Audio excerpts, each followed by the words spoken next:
Nakakabahan kasi tapos na tayo sa ibang laser na mas masakit, no? Boy, mag-water ka muna. Mukhang kinakabahan ka na. No, conscious naman ako mag-kilamos. Bawal pa ako mag-motor. Bawal ka po. Tapos pagka-laser nun, so ngayong araw guys, meron tayong pupuntahan dito, E. Rodriguez. So dito kami nagpa-firing. Strong Hand Shooting Range dito yan sa E. Rodriguez. So meron tayong titingnan dito na shades dahil malapit na ako magpa-LASIK surgery, no? 3 days from now, papa-LASIK na ako. So may magandang shades dito guys. Hindi na siya basta transition. So silaw. So dapat, sa mga hindi nakakalam pag nagpa-LASIK kayo, dapat naka-shades kayo pag uwi kasi sobrang silaw. As in super. Talagang yung kalsada na kulay puti, ang pakiramdam mo para kang spotlight, no? So tara. Dumampot tayo ng motor kanina guys, tapos nandito tayo ngayon sa Strong Hand Shooting Range. So dito lang yan guys sa may E. Rodriguez. So pasok tayo. Boss! Ay sige boss. Ay.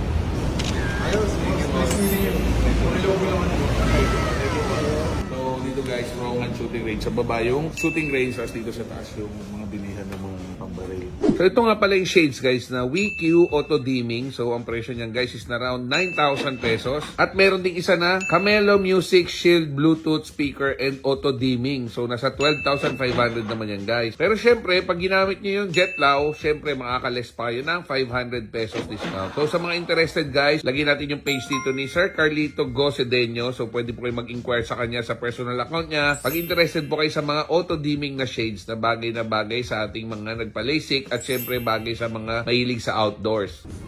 Yan, light. Ito. Yan, pinaka-dark. So parang apat siya. Galing, no?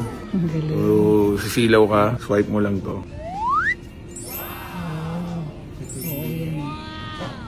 Nice, ang galing. So ito, medyo pang babae. Parang pang formal. Pero ganun din, nagbabago yung transition. Galing, no? Meron na parang ganun ngayon, no? Tingnan natin, pakikita. So, charge siya. Color change naman. Clear, na smoke, tapos parang nag-pink, tapos nag-blue. Ganda, mamimili ka ng kulay. So, ganyan ang view. So, ayan na. Yan ang makikita nyo. Blue, violet, clear, tapos pink. Galing, no? Tapos pag suot mo, ganyan. So, bago to, di ba? So, ito meron siyang cable. So, sinacharge siya. USB. So, ang sinacharge, isang side lang, sir, no? So, ganito lang gagawin dyan. Yun. Pag ganyan lang. Tapos, saksak nyo sa USB. Cha-charge na yan. Ganun lang, magnet lang. Galing. Dark na. Oo. Pero to battery operated to. Kasi yung mga eyeglass natin madalas, transition lang. Pag umaraw, saka iitim. Pero pagka hindi mainit, di siya itim. Ang liwanag lang. Ito kahit gabi, gusto mong naliliwanagan ka, silaw ka, sakto to. Thank you, boss. Thank you, boss. Thank you. All goods na guys. So meron tayong shades pang bisikleta. Meron tayong shades na pang everyday natin. So ito, hindi na natin susutin to after ng surgery. So pakikita ko sa inyo, lagyan natin yung page dito sa baba kung saan nyo pwede i-order to. So sa mga hindi nakakaalam guys, yung may-ari ng Strong Hand, tropa natin yan. Si daddy niya sobrang hilig sa motor. Tingnan niyo ilang motor yun. Sobrang hilig niya. Kagrupo ko yan sa Adventure Team Philippines. Big shoutout sa mga ATPI, Adventure Team Philippines. Let's go.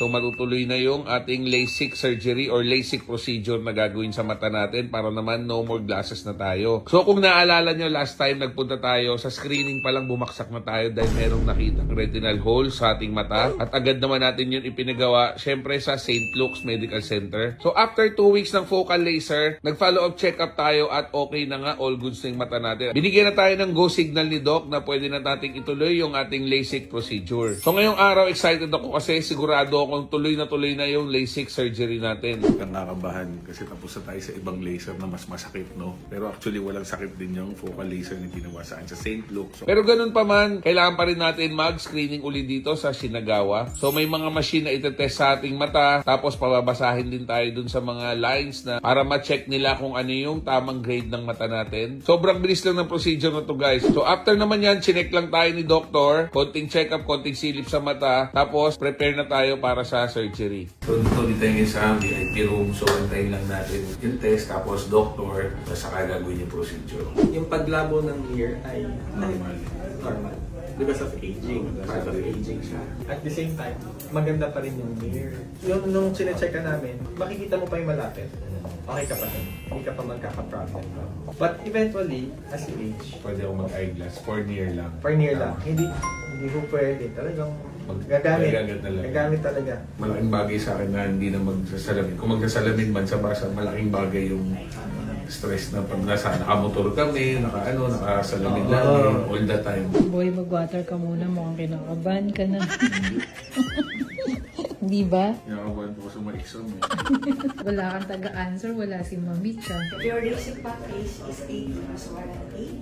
So meaning within 8 years, free po enhancement surgery and check-up within the warranty period. So 8 years wala ka nang babayaran. Tapos pwedeng ulitin kung sakaling may Regression po. rent, no? 8 years warranty. Di ba 5 years lang ang kotse? Ito 8 years. Okay.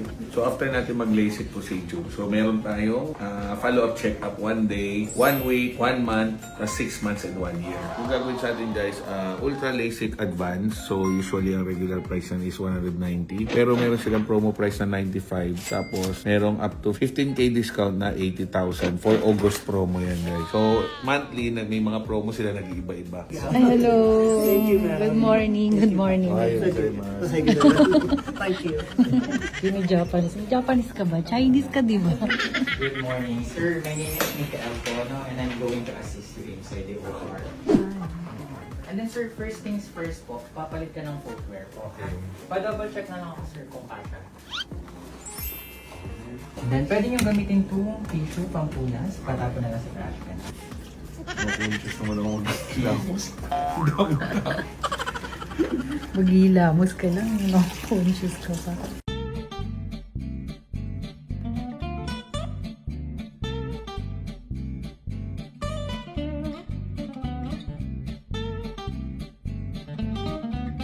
Parang umanganak ka.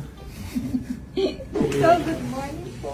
Ayan, I'm Nurse Jam. Ako po yung mag-a-assist sa inyo. Saka sa mga kapatid. Sir, may allergies po kayo sa gamot? Wala naman. So, ayan, pwede nang i-open habang dinidiscuss po. So, right after surgery, may goggles dyan, yung transparent na glasses. So, yan po is 1 week yung suot-suot. Kasi prone pa po yung eyes sa infection, so kailangan ng protective goggles po. Hindi pwede shades. Sa shades, during, naman po yan, paglalabas kayo, Paglalabas. sensitive to light, pero mas importante pa rin si goggles po. Parang yan muna yung salamin mo. Ganon, yun yung papalit. Bawal pa ako magmotor. Bawal pa po. Gano'ng katagal bawal? Kahit mga 1 week po muna. 1 week. May tape na kasama dyan. So, yan naman po is during sleeping hours. Kasi lahat ng movement habang tulog, hindi ka po kasi aware. So, for example, ito yung eye shield. So, ilalapat mo sa mata. Nandito po sa gilid yung matulis na part. Nakikita mo dyan. Gilid lang po. Then, get 2 strips of tape. Iti-tape mo, 2 po. So, 7 items, sir. You can wash, alcoholize, or wipe. Ito. Yes. So first, you have the 40 Prel, yung color white tsaka green. So yan po is the anti-inflammatory. Then next is the Hyocomod. The color blue po is an eye lubricant. Then last is the Ocumox, the color pink, antibiotics. So yung tatlong medication drops is every 3 hours, round the clock, 5 minutes interval in any order. Kahit alin po ang unang ipapatak ninyo later, basta may 5 minutes interval. So 1 drop sa right eye, 1 drop din po sa left eye. Then after 5 minutes, the next medication. After Po, tomorrow, pagka follow-up check-up, si doctor na mag-instruct sa'yo ng gamot. So, instructions ko lang is yung first 24 hours. First 24 hours. Yeah, then last po is the 2 tablets ng Dolphinol. So, Dolphinol po sa pain reliever. Pagka may pain or discomfort after the surgery, sir, just take 1 tablet. Pero kung kaya, Kung kaya, no need na. let's get it on. Then the whole procedure, 10-15 minutes, laser is painless po. So makikita nyo dito guys, nakahiga tayo, no? Pero sobrang bilis lang na itong gagawin na to. Parang meron lang nilagay na parang plastic film sa mata natin, tapos parang vacuumin ng konti. Tapos pagka laser nun, boom, ganun lang kabilis. Parang wala pang 1 minute bawat mata. So, tinagal lang natin dito. Mga around 2 hours lang tayo dito sa Shinagawa at okay na tayo. Meron ding free meal dito. Siyempre, kakain din muna tayo dito sa Shinagawa. Maraming salamat, Shinagawa. So, hindi na tayo magsusuot ng eyeglass. Yes. After nyan, di tayo uuwi. Mag-stay na lang tayo sa may Hotel 101 near dito sa BGC para bukas kasi may follow-up check-up ulit tayo. So sa mga interested guys, meron silang promo ngayon. Almost 50% discount. At syempre, pag ginamit nyo yung promo code ko, JET4LASIK. So JETT number 4 tapos LASIK. So meron kayong free screening na worth 3,500. So pwede kayo magpa-screening, pwede nyo ma-check yung mata nyo kung may problema man or wala. Kung gusto nyo mag-go, meron kayong another discount syempre. Kung hindi naman, okay lang din, wala kayong babayaran. So ano pa hinihintay nyo guys? Punta kayo Shinagawa, pa-check nyo yung mata nyo. Let's go!